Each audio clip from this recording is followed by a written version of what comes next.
So in chapter 3, we're going to talk about evaluation methods. So here we're going to talk about different types of evaluation methods and study designs that you might use in a human factors type effort. We're going to talk about different types of measurements for human performance related research, including quantitative and also descriptive measures. And we're also going to talk about what statistical inference means for human factors type studies. So last time we discussed the human-centered design process, in which we took time to, understand what the user needs, and we used that to create and design a solution, and then we prototyped that design and ultimately tested it with the user to see if that met the needs. That last piece, testing with the user, that's what we're going to talk about here. So there are many, many ways to go about testing a product, right? But generally, we want to either understand how to improve that design or identify and diagnose the problems with the prototypes that we've made, or ultimately just verify that the design that we have does meet the user's needs. And again, remember this graphic. It's just that iterative design process now stretched out into a timeline. And since we're understanding, creating, and prototyping over and over again, we're also going to be testing over and over again. However, the tests we use at the beginning of a design process are probably not the tests we're going to want to use when we have a near finished product. So when we're just getting started, we can usually do a desktop analysis of our design using heuristics, which we talked about last time. And as we get further along, we want to start introducing our product to the users. Initially, we may just want to have the user just, give us his thoughts as he experiences it. And here we can conduct what's called a cognitive walkthrough, where the user simply thinks out loud as he's interacting with the design. And as we start to get into the details of our design, we may want to decide between different features. Obviously, we'll want to incorporate the design features, that best meet the user's needs. And so to do this, we can conduct a usability test. And so this is a little bit more formal and more structured than a cognitive walkthrough, and it involves having users perform a specific task with our product. And in this type of study, we might want to test a few different designs and measure things like how fast it takes a user to get through the task, or how many errors they've made while performing the task. So once we have a near finished product, we may want to evaluate it formally to show its efficacy, for example. And so here we might perform a controlled experiment. And this can take place either in the field, in use, or in the lab. But the distinguishing feature here is that we're looking for the ability to make conclusions with a statistical significance. And so you'll notice that I also listed literature reviews and service evaluations as evaluation techniques. And typically you would conduct literature reviews at the front end of the design process. So here you may be looking for comparable benchmarks or published guidance on your topic, for example. And in a service evaluation, these typically take place, once the product's already been deployed. And here you might collect surveys on customer experience, for example. So I want to take a closer look at how to conduct a controlled experiment, as these can be some of the, more stronger forms of evaluation.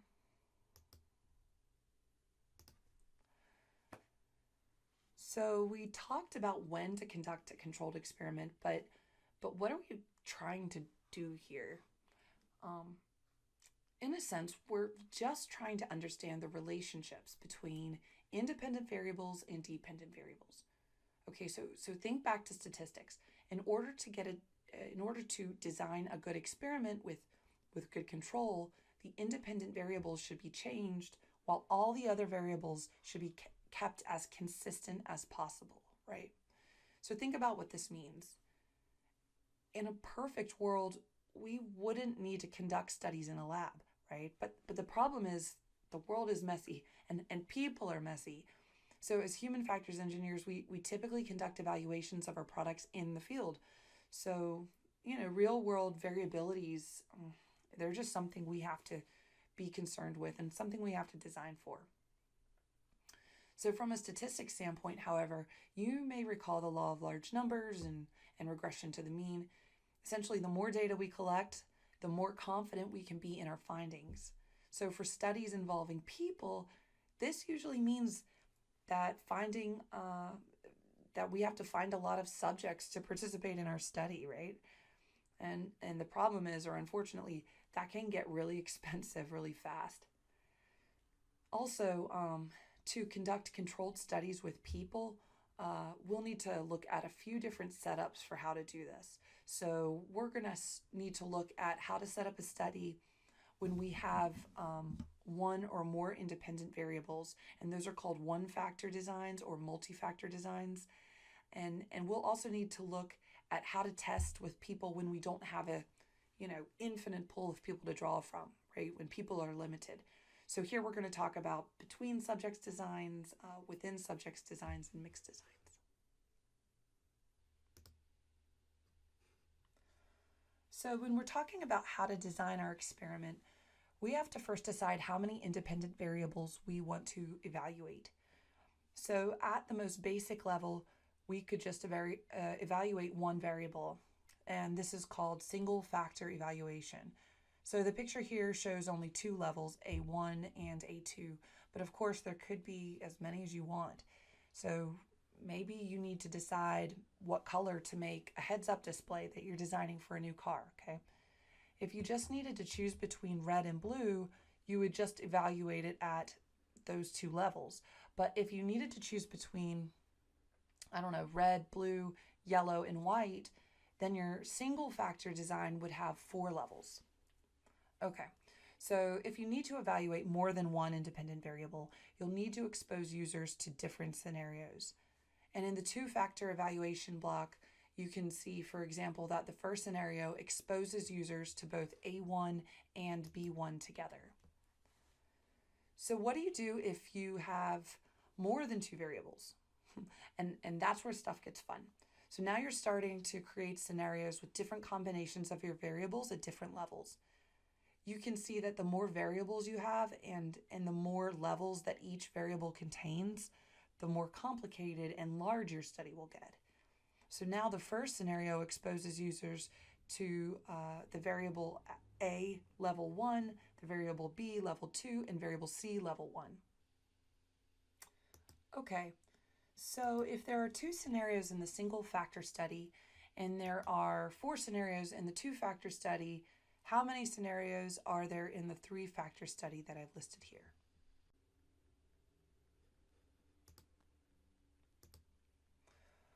Right, so this needs an example. So we'll look at the old cell phone use while driving task because, that always ends well. Anyway, let's say a researcher wants to evaluate the effects of using a cell phone on driving performance. And so he's decided that he wants to look at 2 independent variables.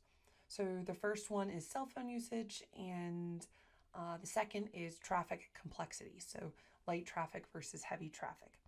And he suspects that there's not really any difference between driving with a cell phone during light traffic and then also driving without a cell phone.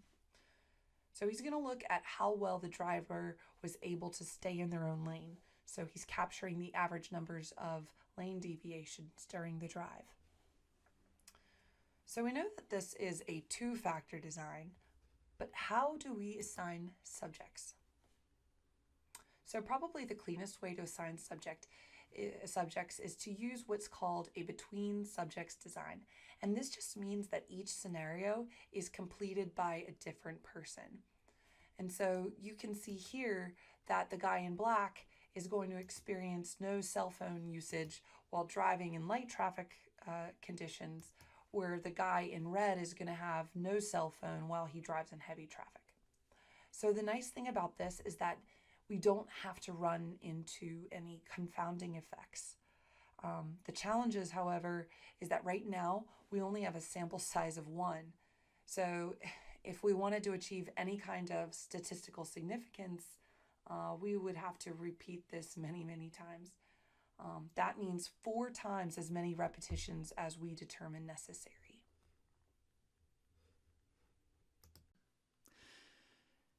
So what if we wanted to get a little more bang for our buck?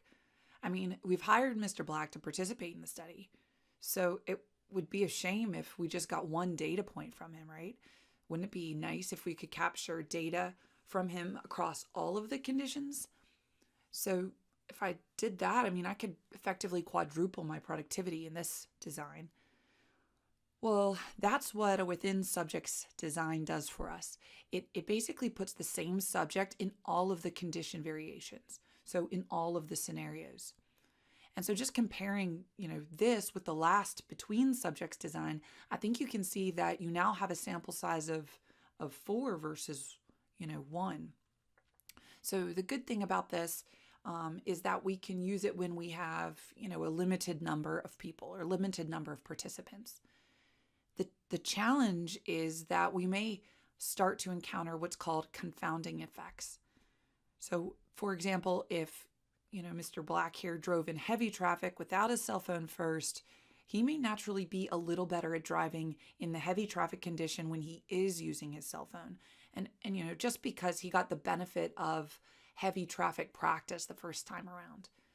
And so we can account for this in the way that we order the participants' exposures, either within the within subjects design study or by setting it up a little differently. We can use a mixed design.